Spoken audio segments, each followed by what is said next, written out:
Hey guys, welcome to my सी। मेरा नाम है देव। आज के इस वीडियो में हम लोग बात करने वाले हैं how to save taxes on the mutual fund. जी हाँ, तो देखिए म्यूचुअल फंड को इनकम टैक्स रिटर्न में कैसे फिलअप किया जाता है, कैसे भरा जाता है, इसके ऊपर तो मैं कई सारे वीडियो बना चुका हूँ। अगर आप लोगों ने नहीं देखे, लिंक मैं आपको डिस्क्रिप्शन बॉक्स में दे दूंगा, तो जाकर ज़रूर देखिएगा। तो इस वीडियो के अंदर स्पेसिफिकली हम लोग बात करेंगे कि म्यूचुअल फंड के ऊपर जो टैक्स लगता है उसको मैक्सिमम तरीके से आप लोग कैसे यहाँ पे सेव कर सकते हैं। इस वीडियो को शुरू करने से पहले बताना चाहूंगा, अगर आप हमारे थ्रू टैक्स कंसल्टेंसी लेना चाहते हैं तो सिंपली आपको लिंक जो है डिस्क्रिप्शन बॉक्स में मिल जाएगी, जहां पे आप हमारे साथ में अपनी पूरी आईटीआर यहाँ पे डिस्कस कर सकते हैं। सो गाइस, सबसे पहले बात करते हैं कि जो म्यूचुअल फंड्स होते हैं वो टैक्सेस यहाँ पे कैसे होते हैं। तो देखिए, अगर मैं इक्विटी फंड्स की बात करूं, अगर आप लेस देन 12 मंथ्स के उसको सेल आउट कर देते हैं तो वो आपका शॉर्ट टर्म कैपिटल गेन कहलाता है।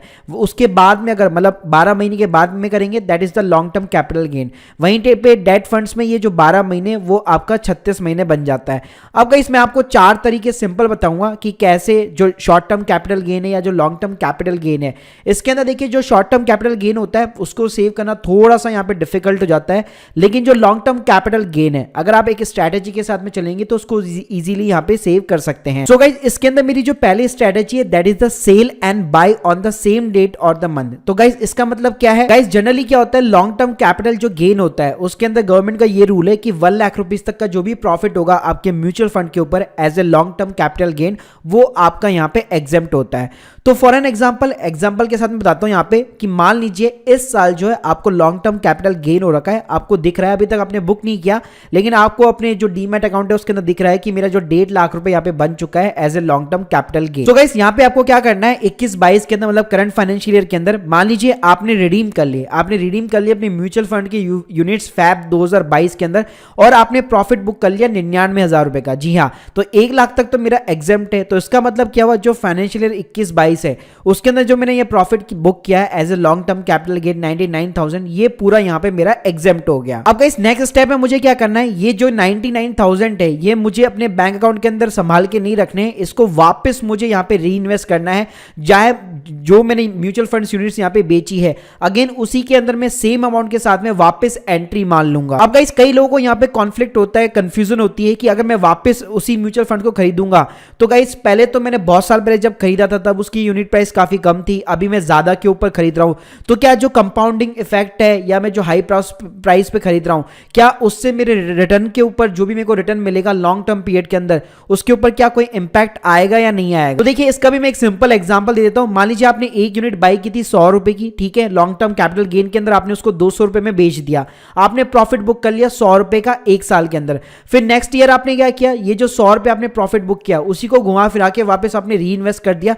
तो अब आप जो यूनिट परचेज करेंगे वो 200 रुपए पे करेंगे, क्योंकि 200 रुपए पे आपने सेल किया था और सेम प्राइस के ऊपर आप यहाँ पे बाई कर रहे हैं। फिर मान लीजिए गाइस, फ्यूचर के अंदर इसकी प्राइस 200 से यहाँ पे 300 जाती है, तो आपने वापस अगेन 100 रुपए का प्रॉफिट बुक कर लिया।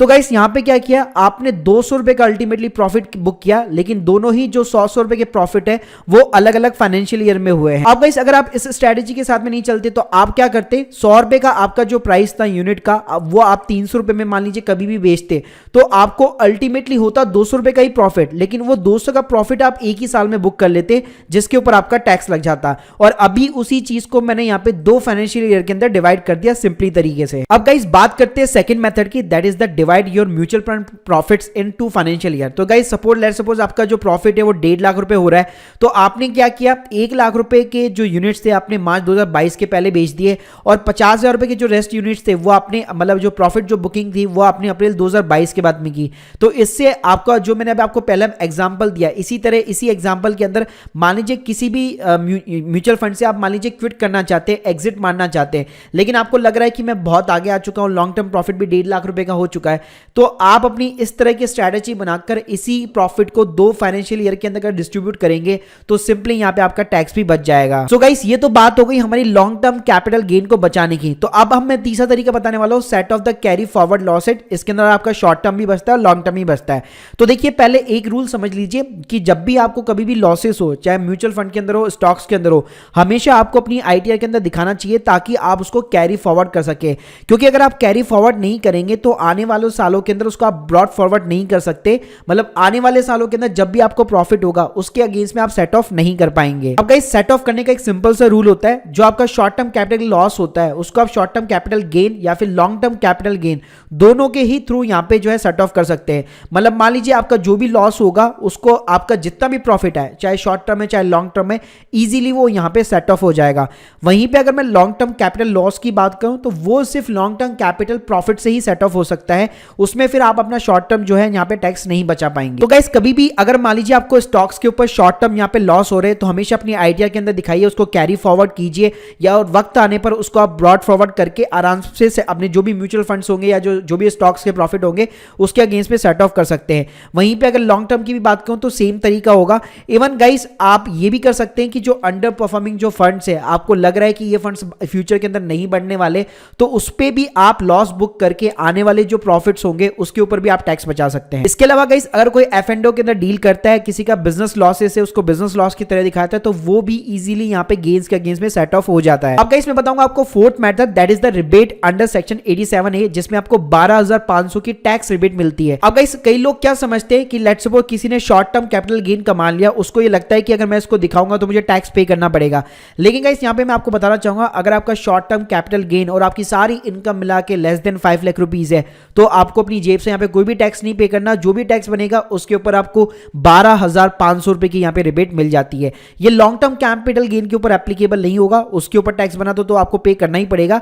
लेकिन अगर शॉर्ट टर्म हुआ तो इजीली आपको ये वाली जो रिबेट है 12,500 की वो आसानी से यहां पे मिल जाएगी। तो ये गाइस मैंने आपको 4 जनरली मेथड बता दिए कि किस तरह से आप म्यूचुअल फंड के ऊपर यहां पे टैक्सेस सेव कर सकते हैं। अगर आप एक्सपर्ट के थ्रू अपनी ITR फाइल करवाना चाहते हैं, टैक्स प्लानिंग करना चाहते हैं, लिंक आपको डिस्क्रिप्शन बॉक्स में मिल जाएगी। Thank you guys, thank you very much.